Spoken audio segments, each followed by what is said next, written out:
ප්‍රේමන්ත සහෝදර සහෝදරියනි සුදදී සබ්සද වන්දනාව සඳහා ඔබ සියලු දෙනාම ආදරයෙන් මේ මොහොතේ පිළිගනු ලබනවා. තවසුළු මොහොතකින් මේ අල්තාරයේ මතට ඔබගේ නිවසට වැඩම කරන්නට යන්නේ ජීවමාන ජේසුයි දෙවියන් වහන්සේ ශුද්ධාත්මයන් වහන්සේ සමගින්. හැබැයි අපට මේ සත්‍යතාවය තේරුම් ගන්නට නම් ශුද්ධාත්මයන් වහන්සේගේ ආලෝකය අපට අවශ්‍යයි. කවුද මේ ජේසු? කවුද මේ සවසුළු මොහොතකින් මේ අල්තාරයේ මතට වැඩම කර ඔබගේ නිවසට වැඩම කරන ජේසු කවුද? හඳුනා ගන්නට අපට ශුද්ධාත්ම ආලෝකය අවශ්‍යයි. නිසා ශුද්ධාත්මයන් වහන්සේට අපි ආරාධනය කරමු. ශුද්ධාත්මයනි අප වෙත වැඩම කරන්නට කියා.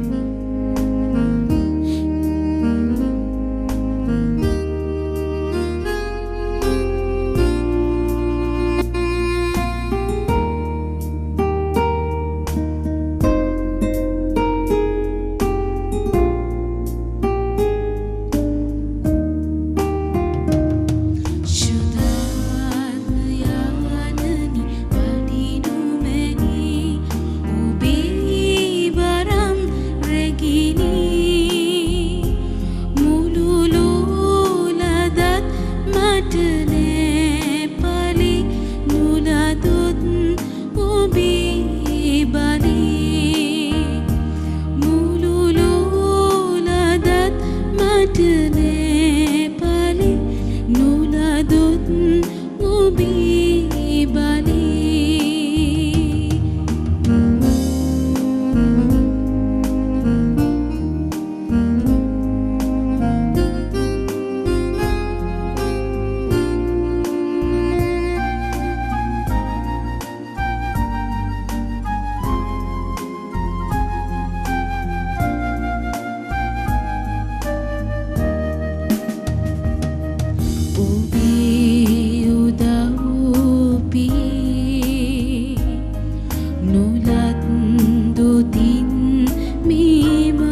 ප්‍රේමන්ත සහෝදර සහෝදරියනි, ශදාත්මෙන් වහන්සේගේ ආලෝකය ලබාගත් අපි දැන් ජේසුට ආරාධනය කරමු අප අතර වැඩම කරන්නට කියා. ඔබ සියලු දෙනාම දනගසා උන්වහන්සේව ආදරයෙන් පිළිගන්නට දැන් අපි සූදානම් වෙමු.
ප්‍රේමන්ත සහෝදර සහෝදරියනි, ඔබයි මමයි මේ සිටින්නේ ජීවමාන ජේසු ඉදිරියේ.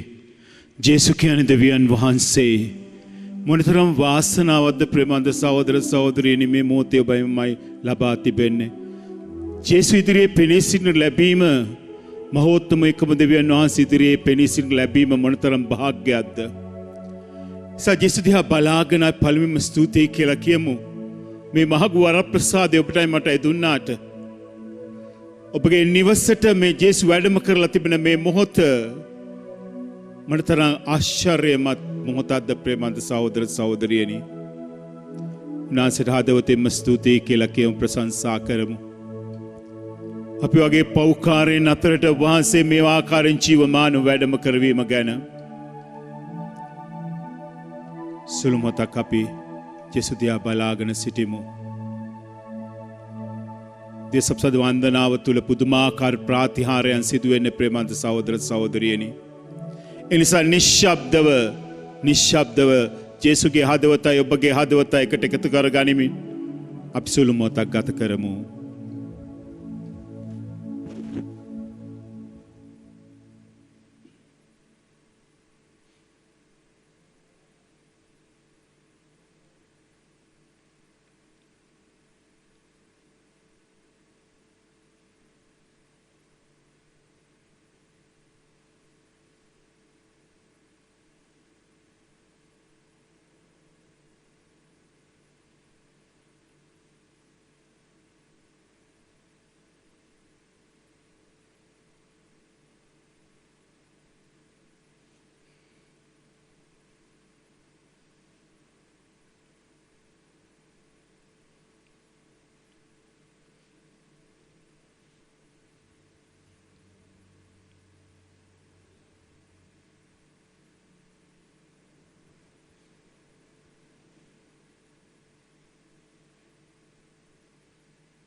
ඔබ විශ්වාස කරනවා මේ ජේසුයි වැඩ සිටින්නේ කියලා. මරණය පරාජයකට උත්ථාන වූ ජේසු මුළු විශ්වයම මැව්ව දෙවියන් වහන්සේ ශුද්ධාත්මයන් වහන්සේ ඉදිරියේ පෙනී සිටින අපි දේවචනයට හුම්කම් දෙමු. දේවචනය තුළ උන්වහන්සේ අපිට මොනවද කියන්නේ කියලා සුදු පවුලුතුමා කොරින්තෝන්ට ලියලා ද ලිපියේ අද අපි මෙනෙහි කරමු. එහෙයින් නුසුදුසු ලෙස ස්වාමින් වහන්සේගේ මේ රොටි වළඳන මේ කුසලානෙන් පානය කරන තැනැත්තේ කවුරුකු වද එසේ වැළඳීමෙන් හා පානය කිරීමෙන් ස්වාමින් වහන්සේගේ ශරීරයට හා ශ්‍රී රුධිරයට විරුද්ධව පව් කිරීමේ වර්ධකරුවෙකු වන්නේය. එබැවින් මේ රොටි වැළඳීමටත් මේ කුසලානෙන් පානය කිරීමටත් පෙර එක් එක්කෙනා තම තමා සෝදිස්ස කර ගත යුතුය. ස්වාමීන් වහන්සේගේ ශරීරය යන්නේ තේරුම නොවිමසා රොටි වළඳන කුසලානෙන් පානය කරන තැනැත්තේ එසේ වැළඳීමෙන් හා පානය කිරීමෙන් තමාම වර්ධකරුවෙකු කරගන්නේය. මේ නිසා අතර බොහෝ දෙනෙක් දුබලව රෝගීව සිටිති. සමහර දෙනෙක් මරණයට ගොදුරු වී සිටිති.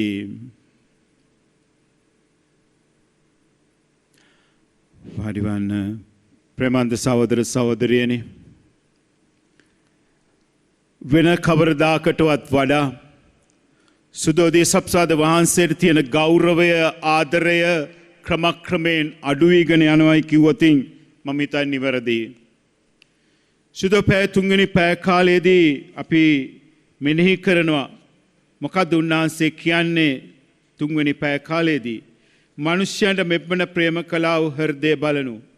ඊට සැලකීමක් වශයෙන් මිනිස්යන්ගෙන් වැඩි කොටසෙන් මට ලැබෙන්නේ මේ ප්‍රේමේ ප්‍රසාද නිධානය කරේ උන් දක්වන ඇල්මැරුණු ගතියෙන් සහ අපහාස කිරීමෙන් පෙන්වන්නා වූ නොසැලකීම් සහ දේවද්‍රෝහිකම් වේ. මාගේ දුක් ප්‍රාතිදි වින්දා වූ සියලු දුක්ගාවිනාලට වඩා මේ කරුණ මට වඩා දුක්සහිත වන්නේ උන් යම් ස්වල්ප වශයෙන්වත් මාගේ ප්‍රේමයට ප්‍රතිප්‍රේමය දෙන්නේ නම් ඔවුන් උදෙසා හැකි නම් තවත් වඩා දුක්ගාවිනා විඳින්නට මම ආශා වෙමි. උන්වහන්සේ වදාළසේක් වේද. ප්‍රේමන්ත සහෝදර සහෝදරනි, ජේසු මොනතරම් දුක් වෙනවද අපි උන්වහන්සේට නිසියාකාරයෙන් ගෞරව නොදැක්වීම. අපි කී දෙනෙක් දෙවස්ථානයට ගිහිලා උන්වහන්සේට හිමි යුතු ගෞරවය ආදරය දෙනවද? අපි කී දෙනෙක් දිසප්සාද වන්දනාව සඳහා සහභාගී වෙනවද? ප්‍රේමන්ත සහෝදර සහෝදරනි, පුදුමාකාර ප්‍රාතිහාරයන් සිදු වෙන්නේ මේ දිසප්සාද වන්දනාව තුල. ඔබට මීට පෙර දවසක කිව්වා කොහොමද අර කතෝලික කෙනෙක් නමුත් දෙවියන් වහන්සේ කෙරෙහි විශ්වාස කළේ නැහැ. මේ පූපේ තුල වැඩ සිටිනවායි කියලා ජේසුස් විශ්වාස කළේ නැහැ. නමුත් ඊට පස්සේ මොකද වුනේ? මේ දිසප්සාද වන්දනාවට ඔහු ගිහිල්ලා ඔහු නිශ්ශබ්දව හිටියා ජේසුස් ඉදිරියේ. අවසානයේදී මොකද වුනේ? ඔහුගේ ජීවිතේ සම්පූර්ණයෙන්ම වෙනස් වුණා. දෙවියන් වහන්සේ විශ්වාස නොකරපු දිසප්සාදේ වැඩ සිටින ජේසුස් විශ්වාස නොකරපු මේ තැනත්ත වෛද්‍යවරයෙක්. නමුත් අවසානයේදී මේ වෛද්‍යවරයාගේ ජීවිතේ සම්පූර්ණ වෙනස් වෙලා ඔහු හොඳ පාපුච්චාරණයක් කරගත්තා. ඒ වගේම ඔබ දන්නවා ඔහු සෑම දිනකම දීප පූජායකට සහභාගී වෙන්න පටන් ගත්තා. ඒ නිසා ප්‍රේමන්ත සහෝදර සහෝදරියනි, ප්‍රාතිහාරයන් සිදු වෙන්නට පුළුවනි. miracles do happen. ඒ නිසා අපි ප්‍රාතිහාරයන් අත්දකින්නට නම් අපි ජේසුත් එක්ක ගැඹුරු සම්බන්ධතාවයක් ඇති කරගත යුතුයි. මූලිකවම ජේසුව විශ්වාස කරන්නට ඕන. මේ දියසප්සාද මේ පූපේ තුල වැඩ සිටින්නේ ජේසුයි දෙවියන් වහන්සේයි කියලා. ස්පේන් වල ප්‍රාතිහාරයක් සිදුවන ප්‍රාතිහාරයක් ගැන මම ඔබට කියන්නට යන්නේ උපුටා ගැනීමයි. Many years ago I was diagnosed with femoral necrosis. I could not walk. I was suffering and truly felt horrible. I went to several doctors, but they all claimed modern medicine could not help me in my condition, and I would no longer be able to walk. මේ තැනත්තේ කියනවා මට ඇවිද ගන්න බැරුව හිටියා ගානක් තිස්සේ. මම වෛද්‍යවරුන් හමු වෙන්නට ගියා. නමුත් ඒ වෛද්‍යවරුන්ට බැරුව ගියා මාව සුව කරන්නට. However, I did not give up and I sought the help of other specialists. I went to Barcelona to 3 different hospitals. All the doctors told me that there was no hope for cure. මම හැම වෛද්‍යවරයෙක් ළඟටම ගියා. නමුත් ඒ කිසිම වෛද්‍යවරයෙකුට බැරුව ගියා මාව සුව කරන්නට. I could not walk and I was in terrible pain. මට අවිත ගන්න බැරුව හිටියේ. වේදනාව අසීමිතයි. ඒ වේදනාව පුදුමාකාර වේදනාවක් අත්දැක්කේ. I spent most of the time in bed. I walked with crutches or would use a wheelchair. I was always in pain. This lasted for 12 years. Mama wheelchair එකෙන් ගමන් කරේ. මට ඇවිද ගන්න බැරුව හිටියේ. මං ගොඩක් වෙලාවට ඇඳට වෙලා හිටියේ. අවුරුදු 12ක් තිස්සේ මේ වේදනාව මං අත්දැක්කා. Fortunately, the Lord God led me to people who took me to a church where there was adoration of the Most Holy Sacrament. From that time onwards, I started to go to daily Mass and adoration. I met Jesus, who is present in the Eucharist, and I asked him to heal me if he so willed it. I also asked him for joy and for strength to bear the pain. මම දේශප්‍රසාද වන්දනාවට ගියා. දේශප්‍රසාද වන්දනාවට ගිහලා මම ජේසුට කිව්වා ජේසුනි ඔබ වහන්සේ කැමතිසේක් නම් මාව සුව කරන්න ඔබ වහන්සේට පුළුවන් කියලා. පුදුමාකාර විදියට මේ දේශප්‍රසාද වන්දනාව තුළ උන්වහන්සේ මේ රෝගියාව අවුරුදු 12ක් තිස්සේ ඇවිද ගන්න බැරුව ගිය මේ රෝගියාව පුදුමාකාර විදියට සුව කළා. In adoration at night, when there were few present, people who went with me picked me up from home and brought me to church. During the adoration, I would tell Jesus, Lord Jesus, heal me, make me whole. And I added, not only me, because I also asked for the health of others. A year passed, another, and I participated daily Mass and the adoration.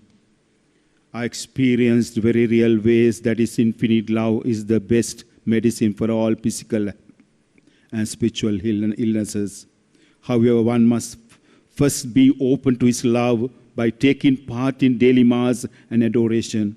I owe Jesus everything. I now know that suffering and illness are gifts of the Holy Spirit, and that everything that happened to me was for my own good, in order that I might mature in love and one day get to heaven. ප්‍රබන්ධ සහෝදර සහෝදරයන් සම්පූර්ණයෙන්ම සුව වුණා මේ දේශප්‍රසාද වන්දනාව තුළ. ඇත්තෙන්ම අපි දන්නවනම් මේ දේශප්‍රසාද වන්දනාව තුළ සිදුවෙන ප්‍රාතිහාරයන් ඇත්තෙන්ම පල්ලිවල ඉඩම අඩි වෙනවා. ඒ පල්ලිවල ඉඩම අඩි වෙනවා. ඒ නිසා ඔබගෙන් ඉල්ලා සිටිනවා දවසේදී මේ දේශප්‍රසාද වන්දනාවට සහභාගී වීම තුළ විශ්වාස කරන්න මේ පූපේ වැඩ සිටින ජේසුට සියල්ල කරගන්නට පුළුවනි. Nothing is impossible with the Lord. Everything is possible with the Lord. ඒ නිසා උන්වහන්සේට යන්න උන්වහන්සේ ළඟට යන්න ගිහලා ඔබගේ හදවතයි දෙවියන් ඔබගේ හදවතයි ජේසුගේ හදවතයි එකට එකතු කරගන්න. අන්න එවිට පුදුමාකාර ප්‍රාතිහාරයන් සිදු වේවි. වෛද්‍යවරුන්ට සුව කරන්නට බැරි රෝග සුව වේවි. ආත්මය අපිරිසිදු වෙලා තිබෙනවා නම් ඒ ආත්මය පිරිසිදු වේවි. මේ අවුරුදු 12ක් තිස්සේ වෛද්‍යවරුන්ට සුව කරන්න බෑ කියපු ඒ රෝගියාව සම්පූර්ණයෙන්ම සුව කළේ ඒ ජීවමාන ජේසුයි. මේ පූපේ වැඩ සිටින මේ දේශප්‍රසාද වන්දනාව තුළ ඔබ දකින ජේසුයි ඒ තැනැත්තිව සුව කළේ. එමනම් ඔබවයි මාවයි උන්වහන්සේ සුව කරන්නට යනවා දවසේදී. නිසා දැන් දේශප්‍රසාද ආශිර්වාදයට සූදානම් වෙන අපි උන්වහන්සේට කියමු ජේසුනි මා විතරක් නෙවෙයි අද නොඑක් රෝග වලින් පීඩිතව සිටින නොඑක් ප්‍රශ්න කරදර වලින් හෙම්බත්ව සිටින ඒ සෑම කෙනෙක්වම සුව කරන්නට කියලා අනිවාර්යයෙන්ම අපි එකම විශ්වාසයෙන් ඉල්ලුවතින් උන්වහන්සේගෙන් ඒ වර ප්‍රසාදය අපට ලැබෙනවාට කිසිම අනුමානයක් නැහැ. එසේනම් අපි සියලු දෙනාම දනගසා උන්වහන්සේට ආරාධනය කරමු. අපිව ආශිර්වාද කරන්නට කියලා, අපේ නිවස ආශිර්වාද කරන්නට කියලා, අපි සියලු දෙනාම ආශිර්වාද කරන්නට කියලා. අපි දැන් සියලු දෙනාම දනගසා දෝත් මුදුන් දී වැඳ නමස්කාර කරමින් අපි ආවුතුමේ ගීයට සහභාගී වෙමු.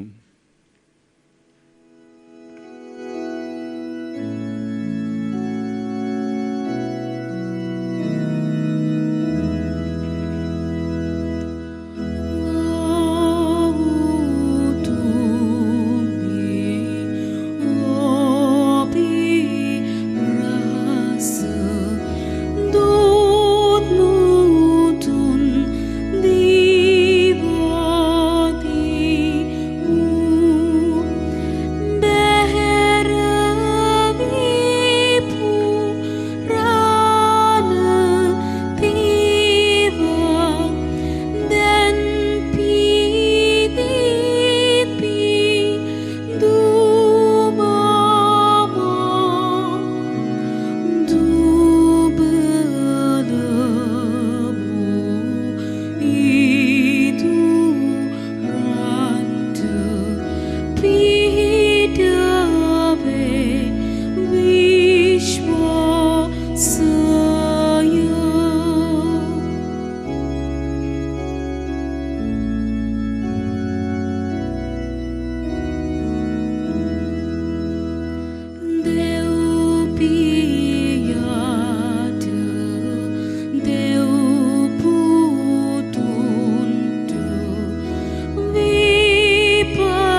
උන්වහන්සේ ස්වර්ගයේ පූපයොන්ට වදාළසේක. සෑම ප්‍රබෝධයක් මෙහි අඩංගු වී ඇත්තේය. යාක්ෂා කරම්ම අපගේ දෙවී ස්වාමිනි මේ දිය ප්‍රසානිදානයේ වැඩසින දේවාජ බාලකයන්ට නිසිවන්දනාචාරය පිරිනැමීමට අපට වරම් දුන මැනව විශ්වාසය මගින් අපි හඳුනා ගන්නා උන්වහන්සේ ඔබවහන්සේගේ මහිමා ලෝකයෙන් දැක්ගැම්මට අපට මඟ සැලැස්සුව මැනව. මිකිදේ අපගේ ස්වාමිනු ජෙස්කසුන් වහන්සේ උදෙසාම අපට ලැබේවා.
දෙවියන් වහන්සේ ආශිර්වාදිත වේවා. උන්වහන්සේගේ ශ්‍රී නාමය ආශිර්වාදිත වේවා. සැබෑ වූ දෙවියන් වහන්සේද සැබෑ වූ මනුෂ්‍යද වන ජෙස් ක්‍රිස්තුස්වාමී දරුවෝ ආශිර්වාදිත වේවා. ජෙස් ස්වාමී දරුවන්ගේ ශ්‍රී නාමය ආශිර්වාදිත උන්වහන්සේගේ ශ්‍රී හෘදය ආශිර්වාදිත වේවා. පූජාසනය දේව ප්‍රසාද නිධානේ ජෙස් ස්වාමී දරුවෝ ආශිර්වාදිත උන්වහන්සේගේ අති අමිල වූ ශ්‍රී රුධිරය ආශිර්වාදිත වේවා. සැනසිලිදායකයන්න් වන ශුද්ධාත්මයන්න් වහන්සේ ආශිර්වාදිත උත්තම දෙය මාතාවන් වන අතිශුද්ධ වූ මරිය වහන්සේ ආශිර්වාදිත වේවා. උන්වහන්සේගේ නිර්මල පිළිසිඳීම ආශිර්වාදිත වේවා. උන්වහන්සේගේ ප්‍රතාපවත් ස්වර්ගාරෝපණය ආශිර්වාදිත වේවා. කන්‍ය මාතාවන්ගේ මරියා යන ශ්‍රී නාමය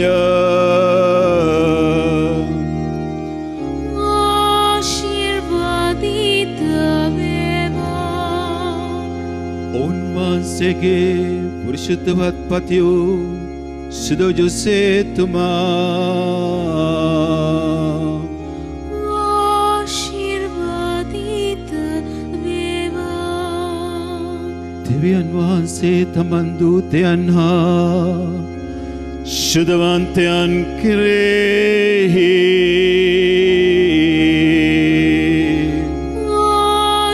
ආශිර්වාදිත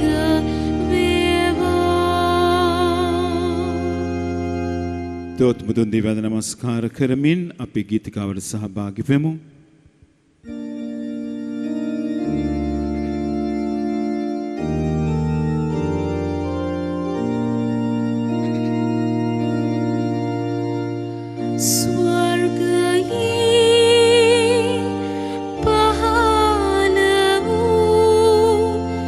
Jesus.